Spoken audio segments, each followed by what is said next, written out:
समसीमांत उपयोगिता नियम अथवा प्रतिस्थापन का नियम। मनुष्य की आवश्यकताएं अनंत हैं और इन आवश्यकताओं की पूर्ति के लिए साधन सीमित हैं। प्रत्येक विवेकशील उपभोक्ता अपने सीमित साधनों से यथासंभव ज़्यादा से ज़्यादा आवश्यकताओं की पूर्ति कर अपने संतुष्टि स्तर को अधिकतम करने का प्रयास करता है और इस उद्देश्य की पूर्ति के लिए वह अपने उपभोग में कम उपयोगिता वाली वस्तुओं के स्थान पर अधिक उपयोगिता वाली वस्तुओं को प्रतिस्थापित करता है। और ये प्रतिस्थापन की प्रक्रिया तब तक चलती रहती है जब तक कि उपभोक्ता को प्रत्येक वस्तु के उपभोग में प्राप्त होने वाले सीमांत उपयोगिता समान ना हो जाए। ठीक इसी प्रकार उत्पादक अपने अधिकतम लाभ के लिए कम उत्पादक साधनों के स्थान पर अधिक उत्पादक साधनों को प्रतिस्थापित करता है और यह प्रक्रिया तब तक चलती है जब तक कि प्रयोग में सभी साधनों की सीमांत उत्पत्ति समान ना हो जाए। उपभोग में प्रतिस्थापन नियम को समसीमांत उपयोगिता नियम के नाम से जाना जाता है क्योंकि प्रत्येक उपभोक्ता अपनी सीमित आय से अधिकतम संतुष्टि प्राप्त करने के लिए अपने व्यय को विभिन्न प्रयोगों में इस प्रकार बांटता है कि प्रत्येक प्रयोग में सीमांत उपयोगिता समान हो। सर्वप्रथम इस नियम का उल्लेख सन 1858 में जर्मन अर्थशास्त्री एच.एस. गॉसेन ने किया और इसलिए इसे गॉसेन का दूसरा नियम कहा जाता है। प्रोफेसर मार्शल ने कहा है कि यदि एक व्यक्ति के पास एक ऐसी वस्तु है जिसे वह विभिन्न प्रयोगों में ला सकता है तो वो उस वस्तु को विभिन्न प्रयोगों में इस प्रकार से बांटेगा कि प्रत्येक प्रयोग से उसे लगभग समान सीमांत उपयोगिता मिले। क्योंकि यदि उसकी सीमांत उपयोगिता किसी एक प्रयोग में दूसरे की अपेक्षा अधिक है तो वह दूसरे प्रयोग में इसकी कुछ मात्रा हटाकर पहले में प्रयोग बढ़ाकर अधिक लाभ उठाएगा। उदाहरण के तौर पर जैसे चीनी से चाय, मिठाई, शरबत बनाई जा सकती है, ऊन से स्वेटर, मोजे, जर्सी आदि बनाए जा सकते हैं। मुद्रा का उदाहरण सर्वाधिक उपयुक्त है क्योंकि मुद्रा का प्रयोग विभिन्न कार्यों या विभिन्न आवश्यकताओं की पूर्ति के लिए किया जा सकता है।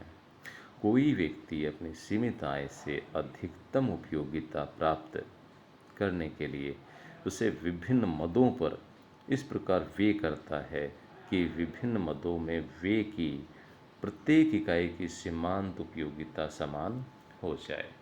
यानी कि इसकी जो प्रारंभिक व्याख्या है उसके अनुसार हम संक्षेप में कह सकते हैं कि उपभोक्ता विभिन्न वस्तुओं से प्राप्त सीमांत उपयोगिता को बराबर करने का प्रयास करता है। यानी कि MUX equal to MUI equal to MUZ, जहाँ पर MUX X वस्तु से प्राप्त सीमांत उपयोगिता, MUI Y वस्तु से प्राप्त सीमांत उपयोगिता, MUZ Z वस्तु से प्राप्त सीमांत उपयोगिता।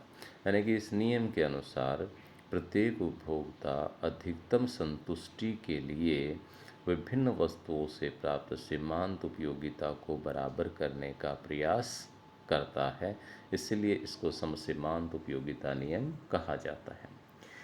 परंतु इस नियम की जो आधुनिक व्याख्या है वो अधिक उपयुक्त कही जा सकती है क्योंकि उसमें कीमतों को भी शामिल किया गया है।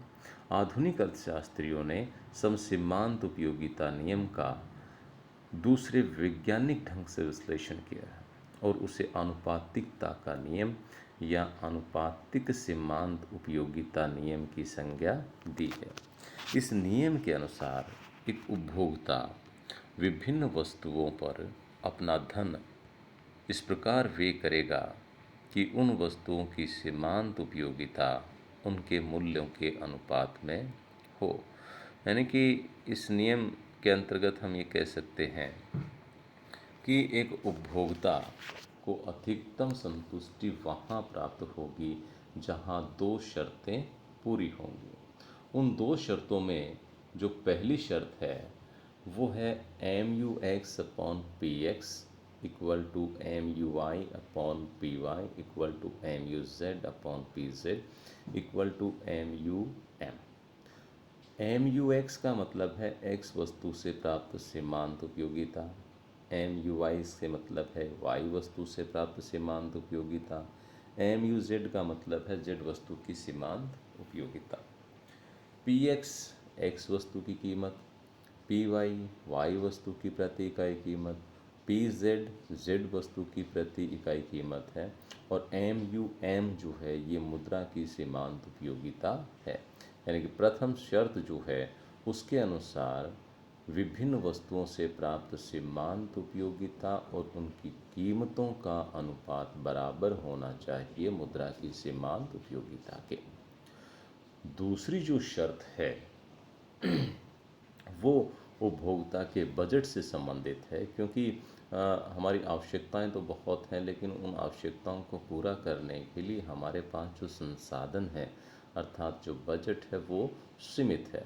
तो दूसरी जो शर्त है वो बजट प्रतिबंध को दर्शाती है एक तरह से, और जिसमें x p x plus y p y plus z p Z equal to I होना चाहिए। एक्स पी एक्स का मतलब है जहाँ एक्स एक्स वस्तु की मात्रा, पी एक्स एक्स वस्तु की प्रति इकाई कीमत, वाई वाई वस्तु की मात्रा, पी वाई वाई वस्तु की प्रति इकाई कीमत, जेड जेड वस्तु की मात्रा और पी जेड जेड वस्तु की प्रति इकाई कीमत, और इक्वल टू आई का मतलब जो उपभोक्ता के पास आय होती है।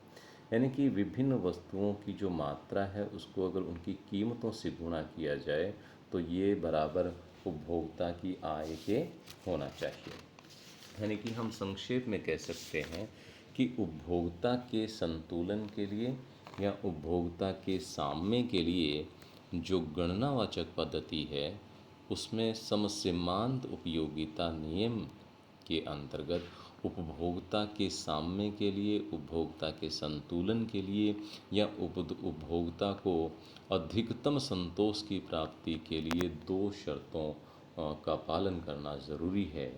जहाँ ये दो शर्तें पूरी होंगी वहाँ उपभोक्ता को अधिकतम संतुष्टि प्राप्त होगी, और जिसमें पहला कि विभिन्न वस्तुओं से प्राप्त सीमांत उपयोगिता और उनकी कीमतों का अनुपात बराबर होना चाहिए मुद्रा की सीमांत उपयोगिता के बराबर, और दूसरा बजट प्रतिबंध यानी कि विभिन्न वस्तुओं की मात्रा और उनकी कीमतों को यदि गुणा किया जाए तो ये उपभोक्ता की आय के बराबर होना चाहिए।